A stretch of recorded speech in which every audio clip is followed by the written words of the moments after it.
Welcome to Strenuous Life Radio, the podcast for leaderpreneurs, entrepreneurs, men and women, learning the essentials and human skills of a strenuous life. Hey guys, it's good to be back in the saddle. Why don't you step into the Strenuous Life Cafe, have a chance to sit down, have a good beverage, and to all you female listeners and subscribers in the audience, I just want you to know Ole JR loves you in a healthy, non-creepy sort of way. Now I'm digressing already, so we're going to get to the bottom of this message by David Barton, and then I hope you thoroughly enjoy it. You know, after 3 days of Jim Rohn, we finally need something little spiritual meat on the bone. I want to start this one. Of course, this is the weekend where we say Happy Birthday America, for sure. And in doing that, I want to start with a Bible verse. It's really simple. It's a Bible verse, and it's from Proverbs 10:22. Proverbs 10:22 says, "The blessing of the Lord, it makes rich, and he adds no sorrow to it." Now, what you find is that God's blessing is something that enriches your life. And sometimes it's some of the simplest things that are the most enriching in our lives. I learned this from Benjamin Rush. He's a founding father. He's one of the signers of the Declaration, what we celebrate this weekend.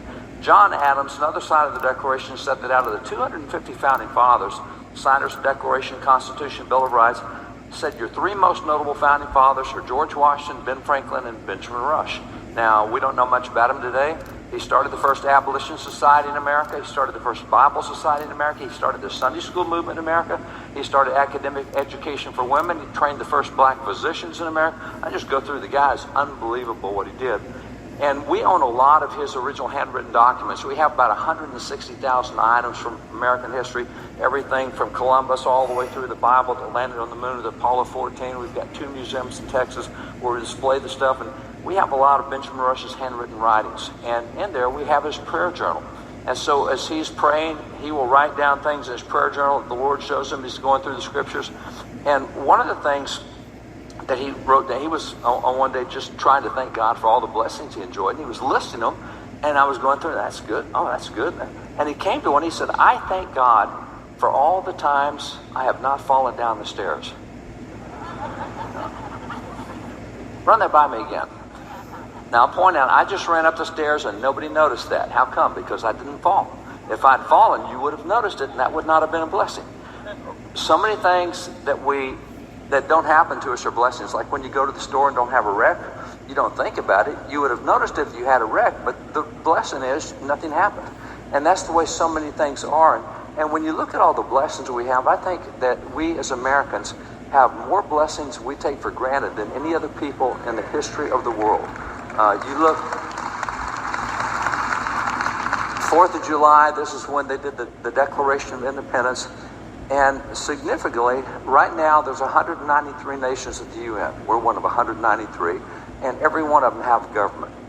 But when you look at the average length of a governing document in the history of the world, for 5,800 years of history, thousands of nations, hundreds of constitutional governments like we are, the average length of a governing document in the history of the world is 17 years.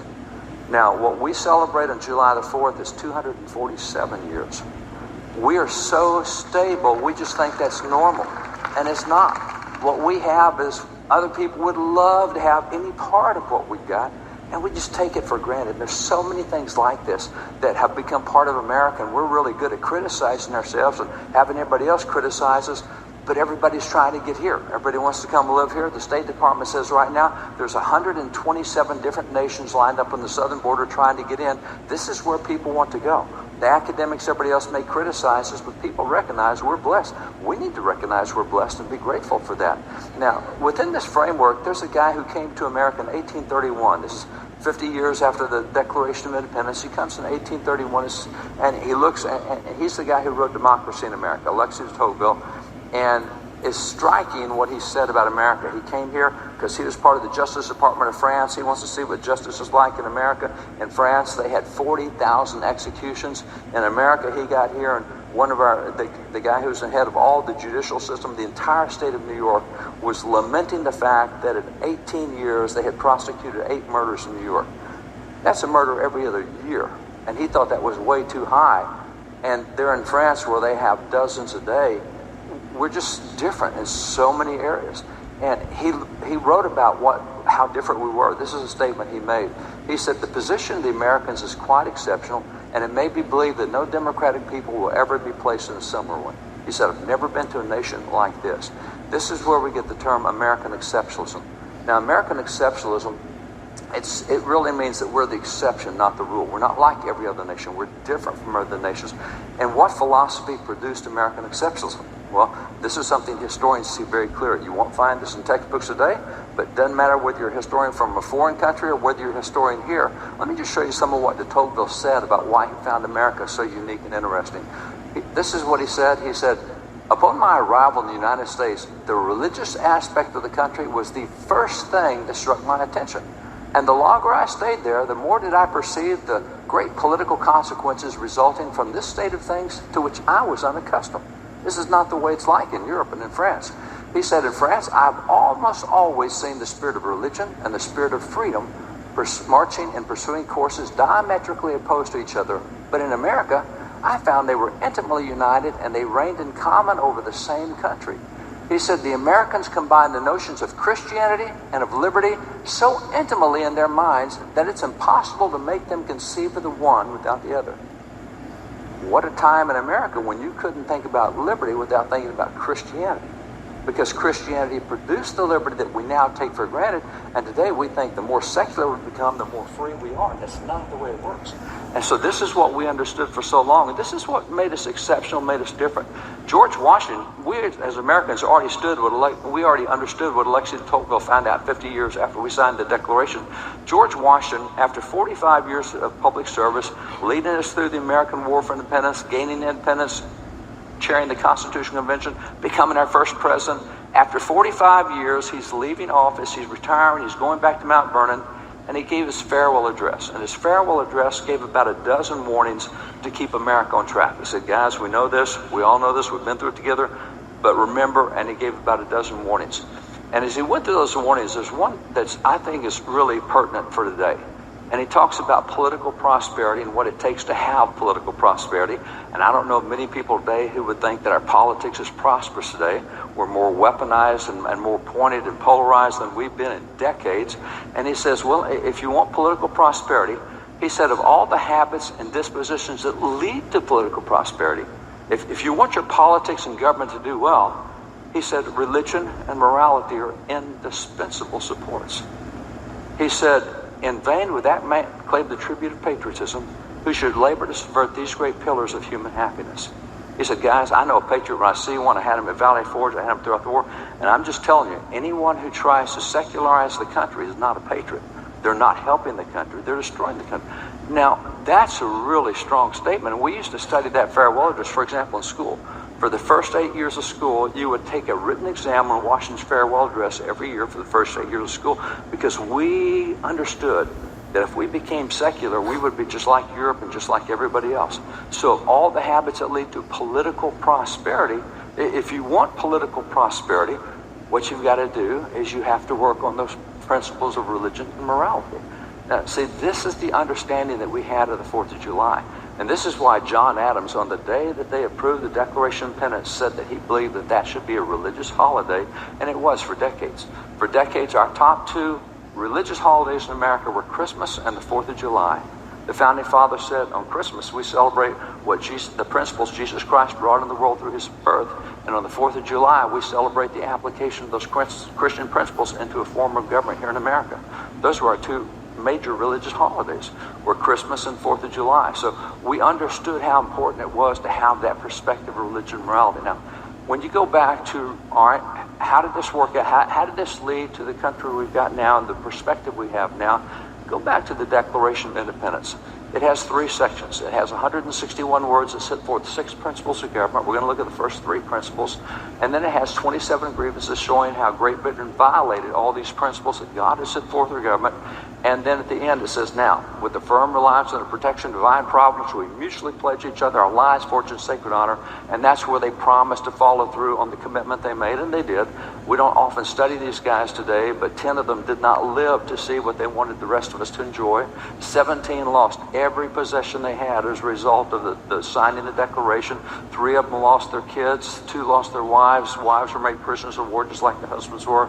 It was a difficult time, but they paid a high price for it. So when you go back to the document that they wrote, telling the world why we were doing what we were doing, it's significant that when you look at that first 46 words, the 3 principles, let's just look at those 46 words for a minute. It says, we hold these truths to be self-evident, that all men are created equal, that they're endowed by their Creator with certain inalienable rights, that among these are life, liberty, and the pursuit of happiness, that to secure these rights, governments are instituted among men. Now, those 46 words have 3 really important thoughts in them, and this is what we used to understand was fundamental to everything that went on in American civic life and American government. You take the first of those thoughts, and they talk about how the fact that all men are created equal, and they're endowed by their Creator. Now, certainly today, we're going to have a lot of critics say, well, they didn't really believe that because blacks were treated differently. No. Come back tonight. I'm going to show you some things that you've probably never heard in your lifetime, but which all Americans used to know. As a matter of fact, let me just throw out something as a perspective. When was the first black person elected to office in America? 1641. Matthias de Souza was elected to the state legislature of Maryland in 1641. White community elected a black man state legislator. By the time you get to 1876, we've had more than 1,000 elected black officials in America. Now, most people today can't name more than 2 or 3, more than 1,000 by 1876. Just to put that in perspective, Great Britain was the first nation to abolish slavery officially. Now, America is the first major section of any nation to abolish slavery. 1804, every northern state had abolished slavery, but as a nation, the South didn't come along until 1865. So Great Britain is the first nation in the world to abolish slavery, 1833. When did Great Britain elect their first black official to office? 1987. When did a nation like Russia elect their first black official to office? 2010. And America did it in 1641 and repeated it 1,000 times by 1876. Don't think I've ever heard that before. No, we don't cover black history very well anymore in America today. We try to polarize rather than unite. Going back to these principles, all men are created equal. They're endowed by their Creator. Now, what stands out there is they're saying, hey, there is a Creator. Now, this is significant. I've been involved in 13 cases in the U.S. Supreme Court. We're involved in the case the Supreme Court decided just last week. We're already involved in the case for next year.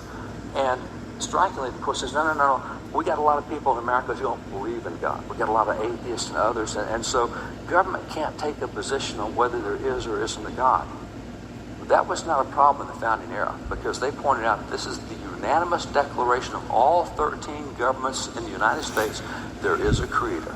I mean, we did not back away from that at all. And we had a lot of atheists back then, a lot of people from other religions as well. That's fine. You don't have to believe in God to be here, but you just need to know that the country is going to operate on the belief that there is a God. And so this is the way we started. Now, this is the first step in having a limited government. Why is that? Because see, what happens with a belief in God is we acknowledge that there's a power higher than government. You either have a big God or you have a big government. And if you don't have a big God, then government is going to play the role of God. And that's what most other nations do. In America, we said, no.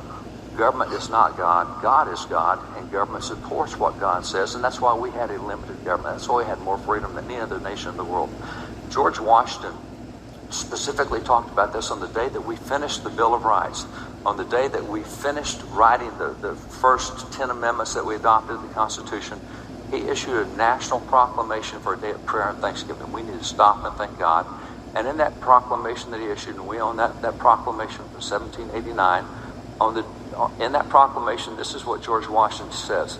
He said, it is the duty, and by the way, notice the word duty. Today, that means something that you ought to do. In the dictionary of their day, duty means a legally binding contractual obligation. That's a whole lot different than just should do something. He says the legally binding contractual obligation of all nations, not individuals, but nations, to do 4 things. Look at the verbs that he used. It's a legally binding contractual obligation of all nations to acknowledge the providence of Almighty God, to obey His will, to be grateful for His benefits, and humbly to implore His protection and favor. That is the duty of nations. No, government's secular. If you want religion, go to church. No, that's not the way we did it in America. That's why we were so different. That's what we believed on the 4th of July was God and government go together because God ordained government. That is His institution as much as the church or the family is His institution. So this was the first thing that we set forth in the Declaration. There is a Creator God, and it's our duty to acknowledge Him and include Him in all we do. The second principle they set forth in the Declaration says that they're endowed by their Creator with certain inalienable rights. Now, what you get here is not only is there a God, but God has given us a certain set of unalienable rights. Now, this declaration, simple as it is, this is the second step in limiting government. How does this limit government? Well, it limits government because it establishes clear jurisdictions. Let me explain. Cowboy from Texas. Got the ranch, got the horses, got the pickup, got the cows, got everything that goes with it. And on my ranch, I've had a red pickup for a number of years. I really like red pickups. I keep buying red pickups. My son Tim didn't quite get the message. He came to work on the ranch with a black pickup. And so I promptly spray painted it red for him because he needed a red pickup. No, I didn't do that. And the reason is it was not my truck. Anything that belongs to me, I can spray paint red. I can spray paint the roads red. I can spray paint my pastures red. I can spray paint the house red. I can spray paint the cows red. But if it doesn't belong to me, I can't spray paint it red. And essentially, that's what they said here. Hey, government, there are a certain set of rights that you cannot spray paint red. They did not come from you. They do not belong to you, and you can't touch them. You got to keep your hands off them. See, this is a jurisdictional understanding, and that's what limits government. Is there's distinct jurisdictions. So that was the second thing we said. First is there is a God higher than government. The second, government, there are rights that are higher than any rights you give. Now, significantly, we call those inalienable rights. And what's an inalienable right? Fortunately, the guys who gave us that document wrote down how they defined that. For example, if you take John Dickinson, you'll see him in the Signers of the Declaration picture. He went on to sign the Constitution of the United States. John Dickinson said an inalienable right is a right which God gave to you and which no inferior power has a right to take away. Then you have Alexander Hamilton. Alexander Hamilton said inalienable rights, they're not to be rummaged for among old parchments and musty records. It's not something government wrote down. He said they're written as with a sunbeam in the whole volume of human nature by the hand of divinity itself and can never be erased or obscured by any mortal power. Government's not allowed to touch these rights. They came from God, and it's out of bounds for government to touch. You have the same thing said by John Adams. John Adams said, inalienable rights are antecedent to all earthly governments. The right that cannot be repealed or restrained by human laws, the rights derived from the great legislator of the universe. So they all say these are rights that came from God and they can't be touched by government. And this was a clear understanding of jurisdiction. But what would be included in those inalienable rights? Well, Sam Adams, the father of the American Revolution, he said, well, it's really simple. He said, in the Declaration, we told you that among other rights were 4 particular rights. And this is what he said. He said, first is the right to life. Secondly, to liberty. Thirdly, to property, together with the right to defend them. So there's 4 inalienable rights: life, liberty, property, and self-defense. He said that's what we said in the Declaration, but he said that was among other rights. What were the other rights? Well, 13 years later, they did a Bill of Rights and said, let us just list them for you. They said there's 5 inalienable rights in the First Amendment, there's 2 inalienable rights in the Second Amendment, there's 1 in the Third, the Fourth and the Eighth Amendment give about 8 inalienable rights. By the time you get through the Bill of Rights, there's 15, 16 inalienable rights set forth. Those are rights that government is not allowed to touch or to regulate. Now, that was their understanding. So that was the second thing that we put forth in the Declaration. Not only is there a God, but God has given a certain set of rights which government cannot regulate, cannot restrain. You'll find that these rights in every nation of the world outside of America are pretty much regulated. For example, self-defense. Did you know out of the 193 nations in the world, the right to keep and bear arms, the right to own weapons, only 3 nations protect the right to keep and bear arms. See, we're really unique. What we have is so different. And so the third thing they said in the Declaration, really simple, says that to secure these rights, governments are instituted among men. Now that tells us the primary purpose of government. Government was created to secure those rights. That's the purpose of government. And Sam Adams, going back to him, he said it really clearly. He said government was originally designed for the preservation of the inalienable rights. What do you mean originally designed? The first time government shows up in the Bible is in Genesis 9.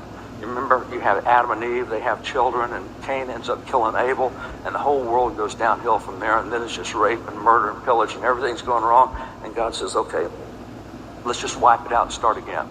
So we have the flood. He saves Noah and his family, and as Noah is getting off the ark, in Genesis 9:6, God delivers to him civil laws. Jewish scholars call them the Noahide laws. There's 7 laws, and the first one there in Genesis 9, God says, okay, we're doing it different. It says, whoever sheds man's blood, by man will his blood be shed. That's what we now call capital punishment. Whoever murders someone else, you take him out. Now, why would God say you take out someone who murders someone else? Because the inalienable right to life. God gave you the right to live, and you're not to be murdered. And if someone murders you, take them out. So see, even the first civil laws was for the preservation of the inalienable rights. And as you go through those Noahide laws, here's what you do with thieves. That violates the right of private property. So the first government that God gave was to protect the inalienable rights, and we understood that. And so that's what we have in the Declaration. That's the philosophy on which the Constitution was based. That's the philosophy that's made us different from all the other nations. And those 3 immutable principles, those principles that are in those 46 words, significantly, number 1, there is a creator. Number 2, the creator gives certain rights. Number 3, government exists to protect the rights given by the creator. Now, notice that all of those are God-centered. Every one of them mentions God, which is why a secular government will never be a limited government. A secular government will always want to control and regulate. Well, we give you that. No, these are rights that came from God. Anytime you have a secular government, you're going to have a controlling government. It's interesting that even in the last Congress, the chairman of the Judiciary Committee in the House of Representatives, Jerry Nadler, made this declaration. Somebody talked about the right to life. He says very clearly, he said, God's will is of no concern to this Congress. That's a problem, because our documents are built on a belief in God and God's will for people and God's will for government. And if that's not of concern to Congress, we're not going to have a limited government. So secularism is really what destroys so much of this, and that was what we fought on the 4th of July with that document. We didn't want that. Thomas Jefferson, I think, said it really well. If you ever go to Washington, D.C., the Jefferson Memorial, you'll find in there the statue of Jefferson. He's surrounded by 5 tableaus of engraved stone with famous quotes from his life and his writings. One of those quotes is out of the first book that he ever did. And this is what Thomas Jefferson told the world, because he wrote this book for France. It was published in America, but people in France said, you guys in America are really different. You see, by the time America has had one constitution, France has had 15 different constitutions the same period we've had one. France went through 4 or 5 revolutions just under George Washington's time frame. So they were having government turnover all the time. And so they asked Jefferson, why are you guys so different? And he said, well, you guys in France, you're really secular. We're not. And so Jefferson is engraved in stone. He says, and can the liberties of a nation be thought secure when we have removed their only firm basis? Now, newsflash from Thomas Jefferson, what's the only firm basis of liberties? He said, it's a conviction in the minds of the people that these liberties are the gift of God. Notice the word conviction. He said, the only firm basis for liberties is a conviction in the minds of the people that these liberties are the gift of God and are not to be violated, but with his wrath. Don't tick God off. Don't do things that get him upset. And if you start messing with the liberties that he gave to his people, you're going to get him upset. He said, indeed, I tremble for my country when I reflect that God is just and his justice won't sleep forever. He said, don't get God stirred up by violating what he said countries should do, what nations should do. And so we believe at the very beginning that this was God ordained, that this was, God had principles, the Word of God sets those principles forth. And so that was what we believed about the Declaration. This is the philosophy that's made us different from every other nation in the world. You know, Abraham Lincoln, at a time when America was divided and splitting apart, we no longer believed that all people were created equal and we had certain classes. This is what Lincoln said in the great speech in the Lincoln-Douglas debates back in 1858. He says, my countrymen, if you've been taught doctrines conflicting with the great landmarks of the Declaration of Independence, the very things we looked at, he says, if you listen to suggestions which would take away from its grandeur and mutilate the fair symmetry of its proportions, let me entreat you to come back to the truths that are in the Declaration of Independence. Yeah. And it is time to come back to that truth. You know? I'm going to be honest with you. I see what's going on. I want to level with you a little bit.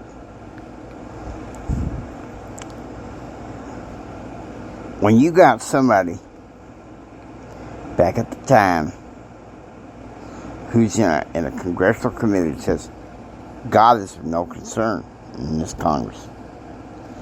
Let me tell you something. That's cold. Because if I was in Congress, I'd probably be proclaiming God.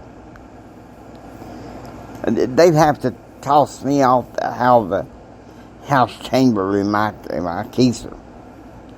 You know, a real man is a man of God.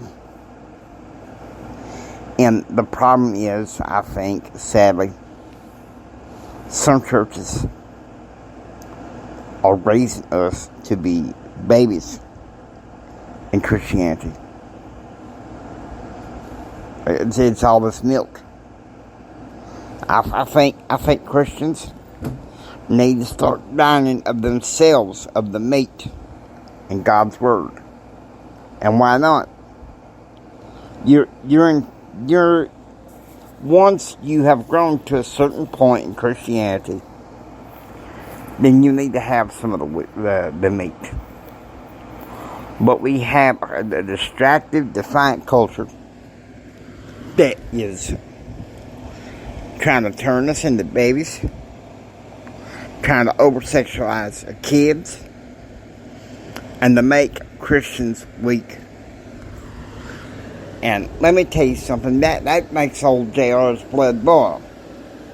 I see what's going on in our country. Marriage. Let me tell you something. It makes me sad.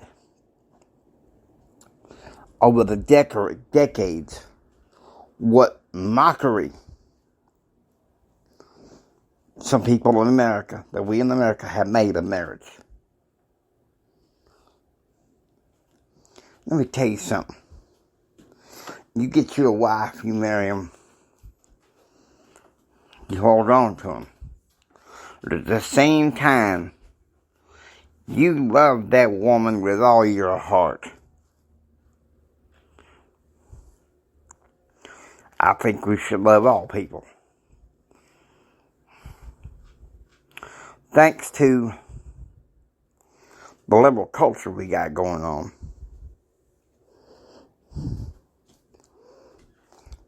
that's why I don't mind y'all sitting down and having a beverage with me, because I want to level with you.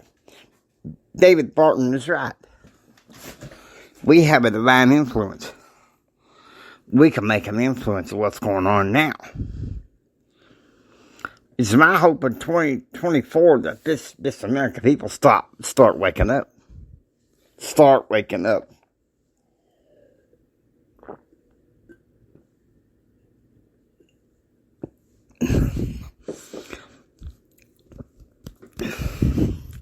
Celebrity gossip.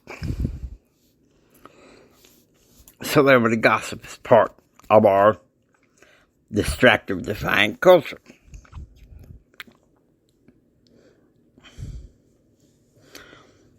The over-sexualization of our kids at a young age, that's a distractive, defiant culture and should not be tolerated. They're taking this country away from God. Let me tell you something. And I know that there's one Strenuous Life podcast that goes against American nationalism. You won't have that here. This particular podcast on the James Henry Empowerment Network. Because I hear as JR. I'll tell you something. I love my country. I'd die for my country if I was given the chance. But I'm blind, so I doubt I'll be serving overseas. But there's one thing I do know. How long are we going to sit there and tolerate? I mean, we can sit there and wave a sign that we're boycotting all these brands. why don't we create businesses and brands? That's part of what this show is all about. That can be a counter revolution to this woke, this damn woke revolution that's been going on for decades. I've had it, and I hope some of you have too.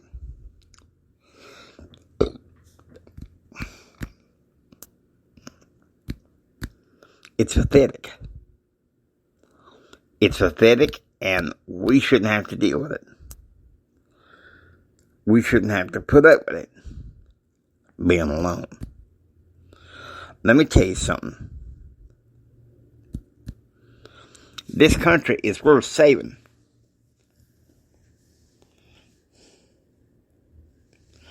We can sit there and condemn these folks, which in many ways they should be. But what we need to do is we need to start standing up for our rights. I don't think we even know what inalienable rights are anymore.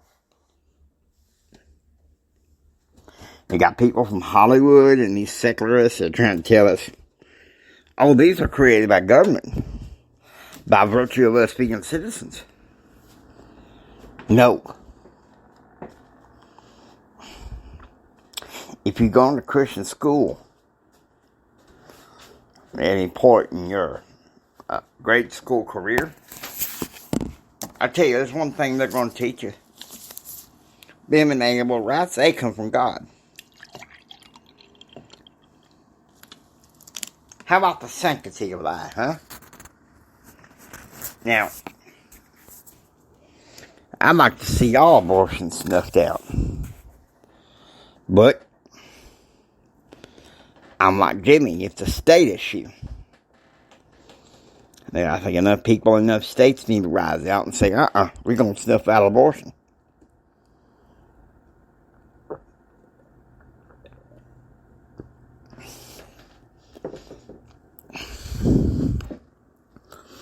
You make a baby,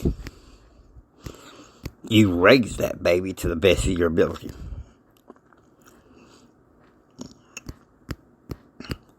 I'm tired of this. The men of my generation, a little bit older, a little bit younger, shirking responsibility of fatherhood. We got a fatherhood crisis in this country. Well, that's why we don't need government to solve our problem with fatherhood crisis. No. Except to stop the lies about abortion and the need for population control. Alright?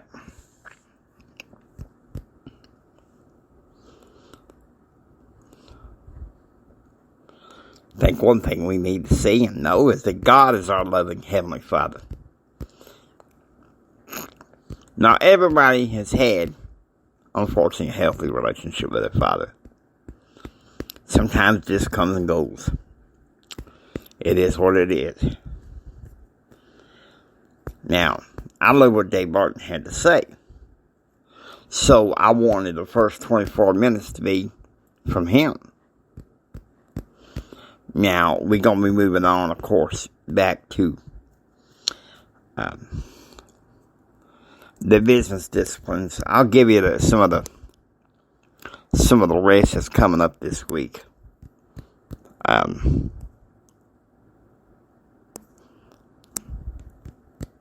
Just need y'all to be patient with me, please.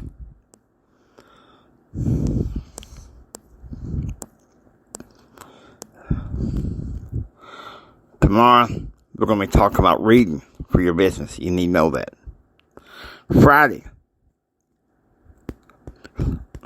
we're going to be talking about marriage. Let me tell you something. That's a sacred thing. Saturday, we're going to be talking about business. What they don't teach you in school.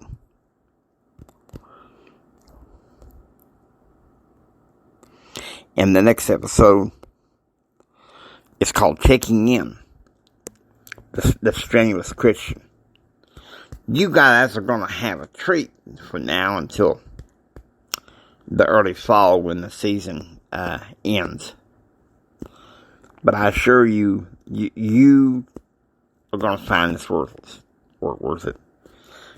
We have a divine influence in America, but we got to start using it. God wants us to use it and use it properly. Please do that. America doesn't need to fall apart beyond what it has.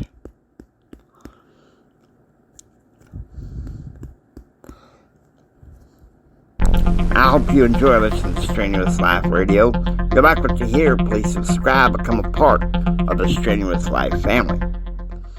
This is JR Hendricks, and until next time, don't just sit there and take it. I want you to go out there and build them dreams so you can take it.